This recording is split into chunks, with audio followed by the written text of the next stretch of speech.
पुत्र प्राप्ति की लालसा में लड़कियों की कतार पैदा करने वालों के लिए 1980 का दशक बहुत ही लाभदायी साबित हुआ, क्योंकि वैद्यक शास्त्र ने गर्भस्थ शिशु के शारीरिक व्यंगों की जांच करने के लिए जो एमनियोसेंटेसिस का तरीका खोज निकाला था, उससे शिशु का लिंग भी जाना जा सकता था। बस तो फिर क्या था? जैसे ही लोगों को पता चलता कि गर्भ में लड़की है, वे गर्भपात करा देते। लोग खुलेआम धड़ल्ले से अनचाही लड़कियों से हाथ धोने लगे थे। महिला संगठनों की इक्की दुक्की आवाजें छोड़ दें तो सब इस तरीके से संतुष्ट ही थे। लेकिन एक दिन यस डॉक्टर। सर, एक टेक्निकल प्रॉब्लम है सर। क्या हुआ? मिसेस तो ठीक है ना? नहीं, वो ठीक है सर, उन्हें कुछ नहीं हुआ है। लेकिन जो बच्चा था सर, वो बच्चा था? क्या हुआ बच्चे को? सर, वो लड़की नहीं थी सर, वो लड़का था। What? Yes sir. लेकिन आप लोगों ने तो पहले कहा था कि वो लड़की है। हमने कहा था सर, लेकिन हमारे अपने लिमिटेशंस हैं, हमें उसके अंदर। मुंबई के आईएएस ऑफिसर डॉक्टर के पास गए तो थे अनचाही लड़की गिरवाने, पर गलती से वो लड़का था। लड़के के लिए आतुर आईएएस साहब के गुस्से का कोई पार न रहा। उन्होंने प्रेस की मदद से डॉक्टर को एक्सपोज करना चाहा, पर एक्सपोज हुआ समाज में लगा हुआ एक पुराना रोग, पुत्र प्राप्ति की लालसा और अनचाही कन्या। लैंगिक जांच के लिए एमनियोसेंटेसिस के उपयोग पर रोक लगाने वाला कानून सबसे पहले पास हुआ महाराष्ट्र में 1988 में। पर कानून बन जाने से दृष्टिकोण नहीं बदलते, सो पुत्र प्राप्ति की लालसा में कन्या हत्याओं का सिलसिला जारी रहा। आपने बुलाया सर? हाँ अनुआ, बैठो। क्या काम है सर? अनु, मैंने सुना है कि गोरेगांव की डॉक्टर मिसेस नायक खुलेआम सेक्स डिटर्मिनेशन टेस्ट करती हैं, और मैं चाहता हूं कि तुम वो स्टोरी फौरन कवर करो। गोरेगांव में? Anyway, do you have any leads at all? आप किसी को जानते हैं जो खुद उस क्लिनिक में गई हूं या? नहीं, मैंने अपने सोर्सेज से सिर्फ सुना है, और मैं ये चाहता हूं कि तुम वहां जाओ और इस बात की छानबीन करो कि क्या वहां वाकई में ऐसा होता है या नहीं। Okay sir.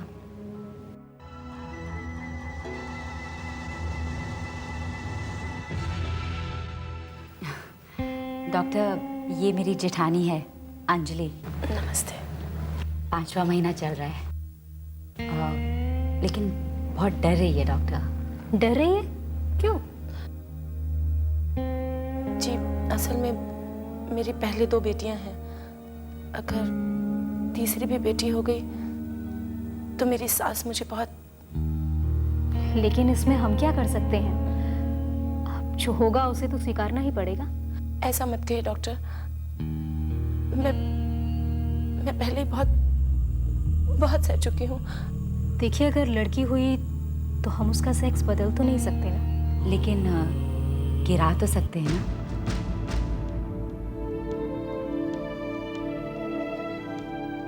मेरा पूछने का मतलब है डॉक्टर कि अगर लड़की हुई तो बच्चे को गिराने में। हाँ, पर क्या उसके लिए इनके पति तैयार हैं? जी हाँ, वो तैयार हैं और मैं भी तैयार हूँ।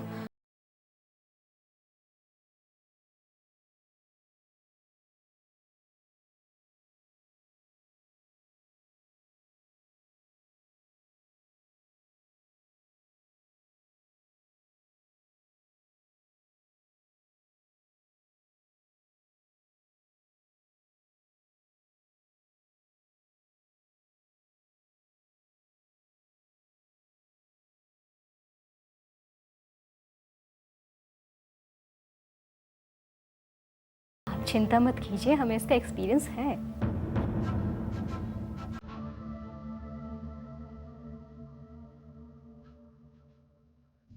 और हम निश्चिंत थे कि कानून है तो सेक्स डिटर्मिनेशन नहीं होगा। ये बात और है कि जिन्हें डॉक्टर नायक जैसे डॉक्टर्स नहीं मिलते, वो पड़ोसी राज्य गुजरात में जाकर सेक्स डिटर्मिनेशन करा आते, क्योंकि वहाँ सेक्स डिटर्मिनेशन के खिलाफ कोई कानून नहीं है। हर साल कोई न कोई रिपोर्ट छप जाती लड़कियों की घटती संख्या की। परिस्थिति बदल तो रही थी, पर बहुत धीरे। कुछ सामाजिक कार्यकर्ता तथा महिला संगठनों की कोशिशों से 1994 में देश भर में सेक्स डिटर्मिनेशन बैन करने वाला प्रीनेटल डायग्नोस्टिक टेक्निक्स यानी PNDT कानून पास हुआ। मैंने सोचा प्रगत माने जाने वाले महाराष्ट्र में जब ये हालत है तो और राज्यों में क्या परिस्थिति होगी। चंडीगढ़, हरियाणा और पंजाब सबसे अमीर राज्य होने के बावजूद यहाँ प्रति 1000 लड़कों के पीछे लड़कियों की संख्या पूरे देश में सबसे कम तो थी ही। ऊपर से 2001 की जनगणना के आंकड़े बताते हैं कि ये लगातार घट रही है। पंजाब के फतेहगढ़ साहिब जिले में लड़कियों की संख्या सबसे कम थी, सो अनु पहुंची फतेहगढ़ साहिब। पर यहां की परिस्थिति समझ के बाहर थी। यहां के हॉस्पिटल्स और डायग्नोस्टिक क्लिनिक्स के कॉरिडोर्स में वो घूमी, पर कहीं कोई सुराग नहीं मिला। अनु ने छानबीन करने की ठान ली।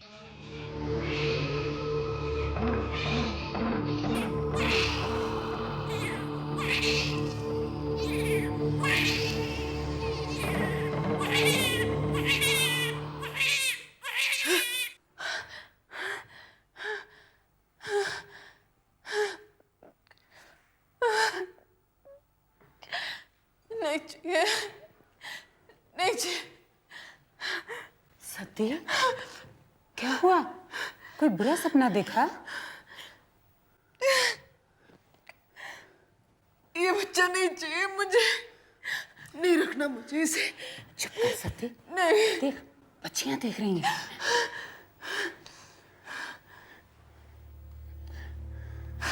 बड़ी बेटी गुड्डी के बाद सतिंदर की यह चौथी प्रेगनेंसी थी, पर वो खुश नहीं थी, क्योंकि वो जानती थी प्रेगनेंसी के साथ ही एक दुष्चक्र शुरू हो जाएगा। गर्भलिंग की जांच और लड़की हुई तो एबॉर्शन। सतिंदर इस चक्र से छूटना चाहती थी, पर उसे मालूम था कि जब तक वो लड़का नहीं जनती उसे छुट्टी नहीं मिलने वाली थी। कुड़ी है, गिरा दे। पहले 2 कुड़ियां गिरा चुकी हूं, अब और नहीं। डाइन नहीं हूं मैं। एक कुड़ी है ना, अब लड़का चाहिए। पंचायत का इलेक्शन लड़ना है इस बार। 2 से ज्यादा बच्चे वाले को लड़ने नहीं देते, और अगर 2 ही बच्चे होने हैं ना तो अब लड़का चाहिए। बच्चियों को मारकर नेतागिरी करेंगे ये। चुप कर। तू एक के बाद एक कुड़ी जनती रहेगी, उसके लिए दहेज के तेरे मैके वाले देंगे? क्यों? लड़की जने तू और दहेज दे मेरे मापियों। पहले क्या कम खसोटा है उनको? मुझसे बहस मत कर। अगर कुड़ी नहीं गिरानी है ना तो गुड्डी को लेके अपने मैके चले जा। मैं दूजी। हाँ बोल, बोल। रुक क्यों गया? बोल कि तू दूसरी जनानी ले आएगा जो तुझे लड़का जन के देगी। जैसे जनानी जनानी ना हो गई, लड़का जनने की मशीन हो गई। चुप कर और सुन। अगर इस घर में रहना ना तो मेरी सुननी पड़ेगी। तेजी भाभी समझा दे इनू, ये इस घर च रहना था। सती, नहीं।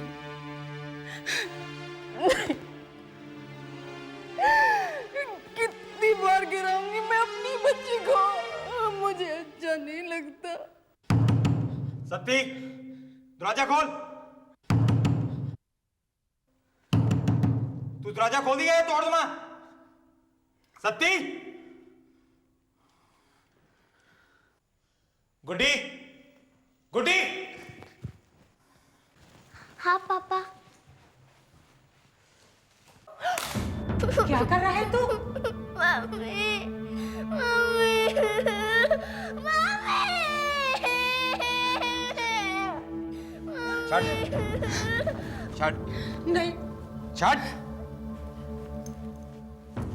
भाभी, ले जाए अंदर।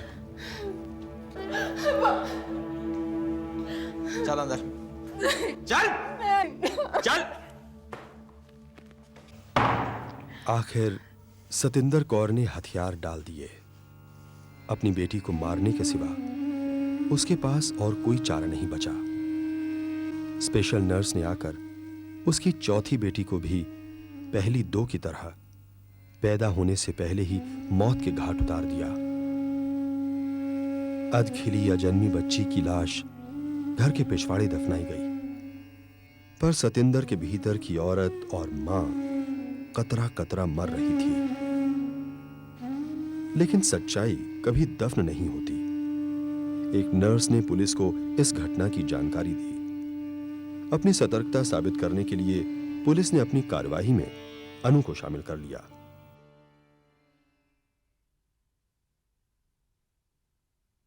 यहाँ कुछ नहीं है जी।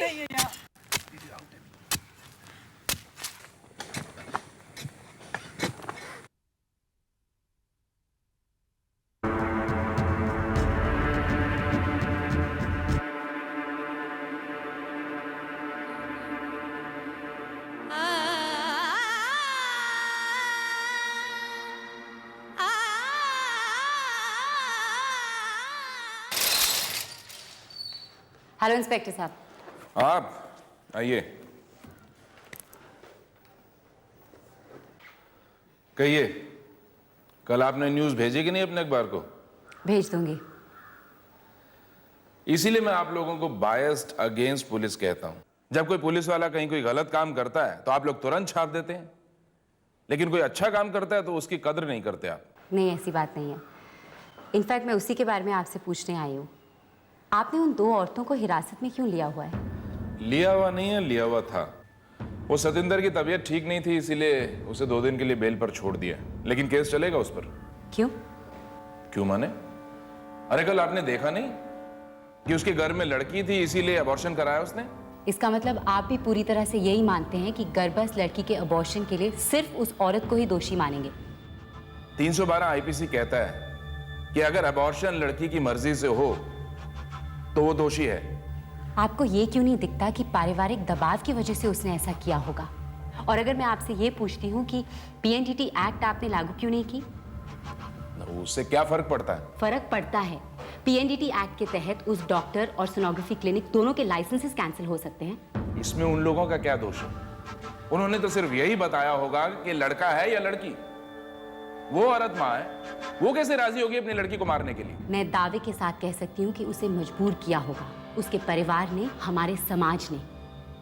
बात की गहराई तक पहुंचे बिना ही आपने सिर्फ इन 2 औरतों को गिरफ्तार किया।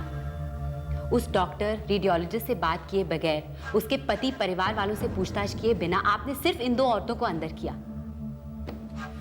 और फिर आप कहते हैं कि हम आपके बारे में लिखते क्यों नहीं? क्या लिखें? यही कि आखिर पीड़ित को ही प्रताड़ित करने के लिए कानून इस्तेमाल करते हैं आप लोग? यही कि विक्टिम को ही विक्टिमाइज करते हैं आप? यही लिखे हम?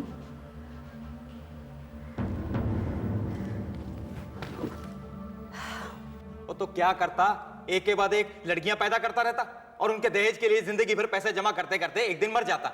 हमारे समाज में कहते हैं कि कुड़ी ना हो तो ही अच्छा है, ताकि उसका दहेज ना देना पड़े।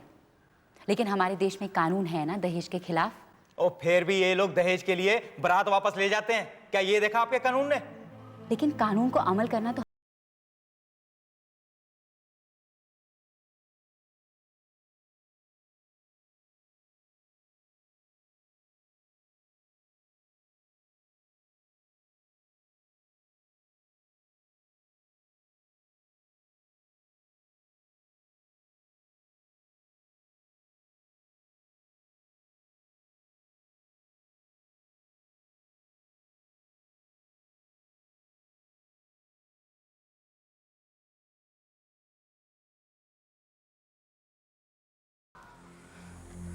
अनु जी, उन्होंने बेशक पुलिस को सच्चाई बता दी, पर उसका कोई असर नहीं हुआ। उसने लाख कोशिश की कि असली मुजरिम पकड़े जाएं, पर सिवा अखबार में रिपोर्ट छपवाने के उसके हाथ में कुछ नहीं था।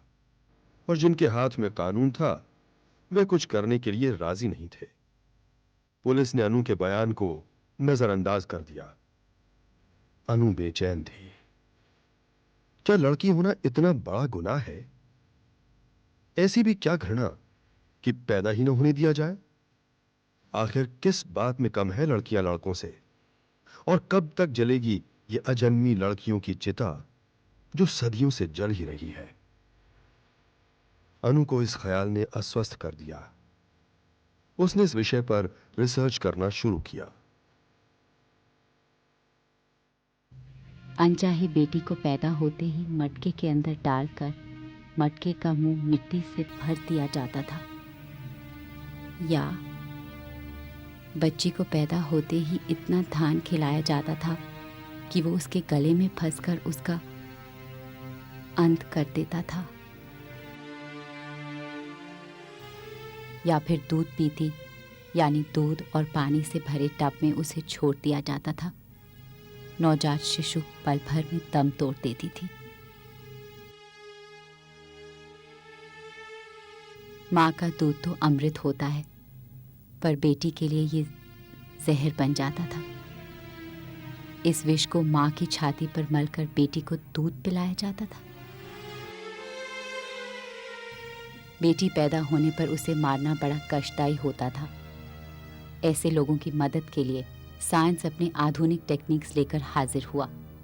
एमनियोसेंटेसिस के जरिए तीसरे महीने के बाद पता चल जाता था गर्भ में लड़की है या लड़का। बस फिर तो बेटी को मारने के लिए पैदा होने की भी ज़रूरत नहीं थी। एमनियोसेंटेसिस से भी भरोसेमंद तरीका था अल्ट्रासाउंड सोनोग्राफी। सोनोग्राफी में पता चल जाता लड़की है, फिर माता पिता तुरंत उसे गिरा देते थे।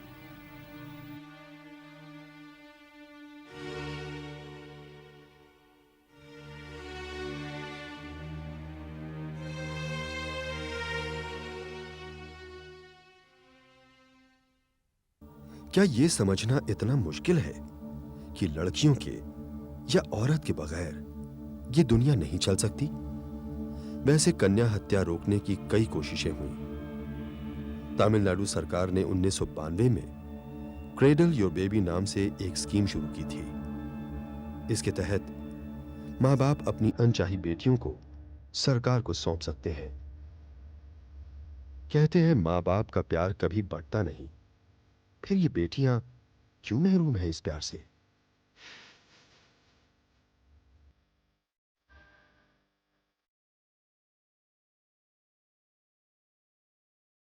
जिन हाथों से देवी मां के चरणों में फूल चढ़ाते हैं, उन्हीं हाथों से नन्ही कलियों को कुचल देते हैं।